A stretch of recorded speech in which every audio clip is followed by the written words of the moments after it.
What's up, YouTube? It's the Action Figure Grader coming back to you with another video. I'm filming this one ahead of time because I'm going to be traveling and I want to make sure that all of you guys have some market updates to watch while I am doing some family stuff. So I did pick out some loose, ungraded figures and vehicles complete that sold on eBay at auction mostly. Some of them were buy it now situations. Some very rare stuff too. We got a die-cast TIE bomber.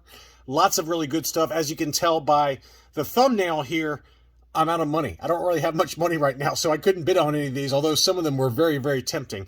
And as always, a reminder, my email is at actionfiguregrader@gmail.com. You can email me if you have a collection to sell, whether it's loose, ungraded, like we're covering in this video, loose graded, mint on card, vehicles, die-cast, whatever you got.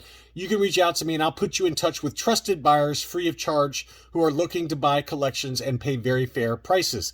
Let's go ahead and dig right in. All right, the first one we've got is a Luke Skywalker with a lettered saber hilt.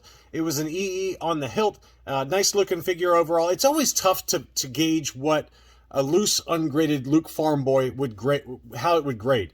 And, you know, it's got maybe some slight discoloration to the tunic and the chest area, but it's very slight. I mean, overall, the figure was in pretty great shape overall. You can see the feet and everything were good. The hands were in great shape. The saber looked to be really great. You can see the EE there on the saber. So this is an early saber that came with this Luke Farm Boy. And this one sold, I thought, for a pretty good price. $90.99 plus $4.49 shipping. Pretty good price for a loose ungraded Farm Boy. I would guess this would grade at least an 80. Pretty nice condition overall. Next up was an R2-D2. This one is probably about as cheap as you're going to get for a first 12 solid dome R2-D2. It was not perfect by any means. You can see some slight discoloration around the sticker there at the top as well as on the side there.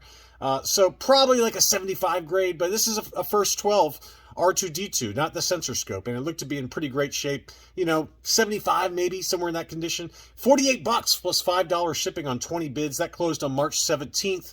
I think that's a pretty fair price, just given the condition. I mean, you can easily spend double that price on a near mint plus condition where the sticker is super white. So I think that price is great. I mean, obviously graded ones, I mean, you can talk $300-400 bucks all day long. So to get one in that kind of condition, 75-ish, good display item, not really gradable, 48 bucks. That's probably about as cheap as you're going to do for a nice complete R2-D2. Here was an interesting one I wanted to talk about. This is a Blue Snags. It was labeled as excellent plus condition. And I thought it was really bizarre because the boots were in such clean condition, but the belt had no paint on it whatsoever. There's maybe one little chip on the hand there. Definitely some torso discoloration, which is common. I mean, we talk about that all the time. It almost looks like the belt is unpainted, like a factory error unpainted belt. You know, you don't see any silver at all on that belt, and not even like partial residue, you know, so it almost looks like it just missed it in the factory, especially given how clean the boots were. So I don't know how they would grade this one. You know, I'm assuming again that the paint had rubbed off, but it does look clean enough to where there maybe just never had any paint at all. Probably a 75 at best would be my guess on that one. That one sold for 381 bucks. You can see the torso discoloration pretty prominently on the back of the figure, but the boots were so crystal clear and clean. The silver on those was perfect. So I don't know, maybe it has a paint touch up on the boots, I don't know, but 381 took that one home plus $5 shipping. This seller, Jaybird, is usually known for graded comics. I've bought from this seller before. He's always been kind of known for CGC graded comics, but he had a bunch of really nice loose, complete figures, all for sale at auction. I think I highlighted a few of them in my What to Buy video a couple weeks back. This set for the Max Rebo band, complete original, no repro, which is a hard, you know, that's a common problem with these Rebo band, is that the mics and the flute can often be reproduced in modern customs. So you got to be careful there. But the figures look to be in pretty great shape overall. There's a little bit of discoloration to Max Rebo himself, just slight. But the other figures were in pretty great shape. The piano was in pretty good shape overall. That set sold for $186.50 plus $4 shipping, probably about an 80 grade. I thought that was a pretty good price there for the Rebo band. He also had some last 17 figures. This was EV99. And just looking at a close-up of the figure, it looked to be super clean. I mean, you know, it's really hard to judge the condition of these EV99s, but in general, it looked very, very clean overall. That one sold for $330 on 26 bids plus $4 shipping. And again, you know, the biggest problem with EV99 is that the limbs can snap off. But this one looked to be really, really nice condition. And the price reflected that, $330. He also had a last 17 Luke Skywalker in his poncho, battle poncho. That was 100% complete. That one sold for $256 plus $4 shipping. So even loose, ungraded, excuse my voice, even loose, ungraded last 17 figures, but, you know, especially if they're in pretty good condition. This one had one little paint chip on his hand. I think that in general, they just continue to command big prices. It had the correct black Palace blaster and the utility belt, as well as his helmet there. Pretty nice looking figure. Again, that one sold for $256 plus $4 shipping. Next up, he had a Monoman. That one sold for $215 and change. Also in pretty clean condition. A Monoman looks ready to party there in that photo. He's got his hands up. He's ready. He's like, somebody hand me a couple of beers. I am ready to party. But it looked to be in pretty good condition overall. Usually there's some paint scuffs and things like that on the yellow portion. Someone else, the channel watcher, also mentioned make sure to watch the feet. Make sure to check out the claws. This one, again, looked to be pretty good overall. Maybe just a couple of slight scuffs on the hand there, as you can see. So probably like a 75 plus, maybe 80 grade condition. A Monoman, $215.19 took that one home. He also had a last 17 Han Solo in Carbonite. That one sold for $261. The big problem with Han is the chest can often discolor and start to yellow. And maybe it has a little bit there, not too bad. The hands look to be pretty good. Maybe a couple very minor scuffs on the hands. One little scuff on his leg there, but overall very clean condition. And $261, 29 bids on that one. This is a good angle here. You can see that the torso is just a slight different color to the arms, so that's a common problem. He also has some butt rub. Who doesn't love a good butt rub? He's got some butt rub there. So, you know, maybe 261 maybe seems a little high, given that AFA 80, 85 you can pick one up for 350 or so.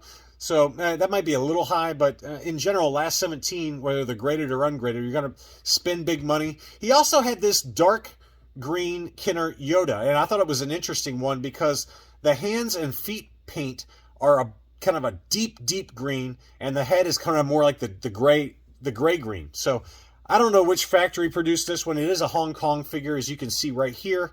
It's got the Hong Kong date stamp on the back of his neck there. But look how dark green that is relative to his head. So I don't know what you call this. It's a gray head. You know, I don't know. But somebody who knows their Yodas, Dustin B., I'm looking at you right now. You can fill me in on which Yoda that is. But that's kind of a different color green than I have for any of mine. But this is the brown snake version.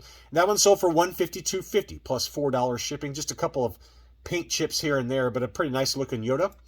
Next up was a Luke Jedi. This one had the infamous nose rub as well as a cheek rub, and he's got some rub on the hands, so probably a 75 plus condition overall.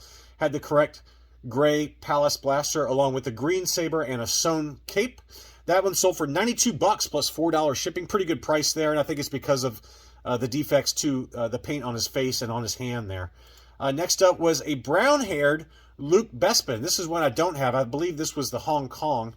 Let's see here. Nope, this is the raised blank bar.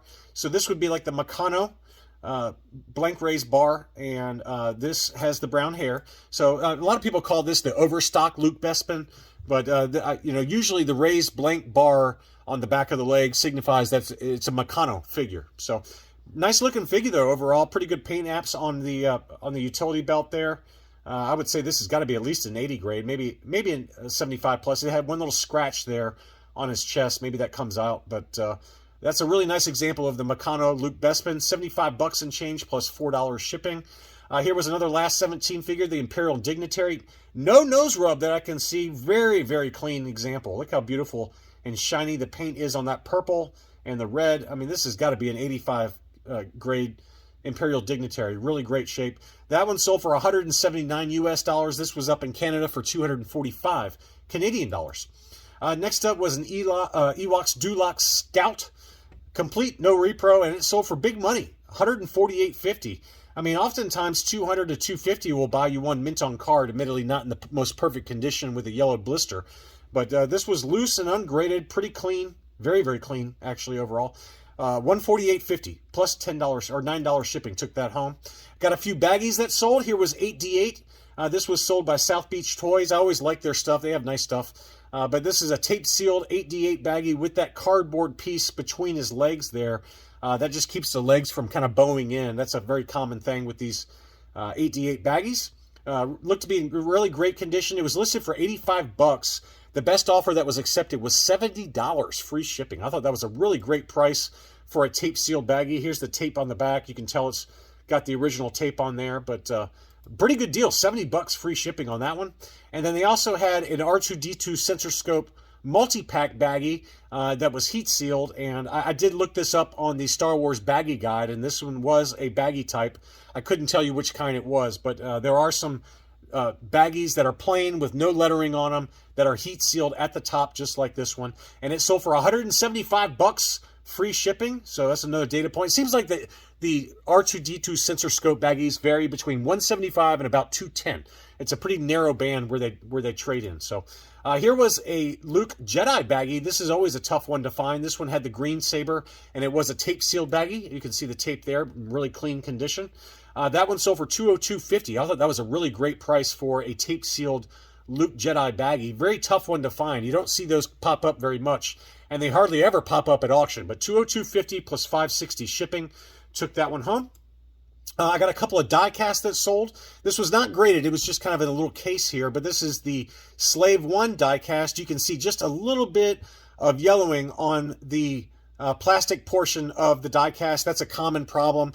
Even mine that's graded, I think it's CAS 85, has a very faint yellowing to it. So it's just one of those things you got to deal with. Very, very tough to find that one without that yellowing. But that was a very clean example, and it sold for 65 bucks. Plus $555 shipping. I thought that was a really great price for, I would say that would easily grade an 80, if not an 85 with CAS. But you know, as long as you can live with that yellowing on the fuselage, I love saying that word. I think that's a pretty good price. But here was a big one. This was the die-cast TIE Bomber, and it included the box. The die-cast Bomber was in excellent condition, and the price reflected that. You know, a little bit of yellowing to the plastic portions and the wings, but that's a common thing. But look how clean it was. Very, very clean. Probably an 80 grade overall. And the price reflected that. It was listed for $1,000 plus $34.50 shipping. The best offer that was accepted was $875. So you're going to be spending $700 to about $900 on a really clean die-cast TIE Bomber. It's the holy grail for the die-cast line. I'm going to get you one day, you die-cast TIE Bomber. You'll see. But that's a really awesome one, and $875 I thought was more than fair for that one. It's just a tough one to find. A couple of Playsets vehicles to finish things off. This was the Turret and Probot 100% complete Hoth playset. That one sold for $52 plus $16 shipping. Great price. It looks like it's missing some stickers, and maybe a little bit of yellowing to the plastic on that turret there. But the Probot was clean. That one also might be missing some stickers, so keep that in mind. You always want to double check it against some of the guides online for what stickers came on what play sets, but this one looks like it's missing a few stickers, so $52 I think was probably fair. And then finally we got the Y-Wing 100% complete with that pesky bomb that breaks really easily, but that bomb is complete. It's got all the struts and everything for the thrusters on the back. And, you know, overall pretty clean. Not perfect by any means, but a really nice looking one. And it said fully working. It had a video that showed the electronics working on this one. But a great looking Y-Wing. I've got one of those, I think. Yeah, I do have one of those in my collection behind the Rebel Transport here behind you. But I don't think the electronics work on mine. But $200 took that home plus $20 shipping. Not too bad of a price there for a 100% complete Y-Wing. Just some more information for those of you out there looking for loose, complete figures, vehicles, playsets, and I hope you enjoyed looking at all of these items. Thanks again for watching, and I'll be back soon.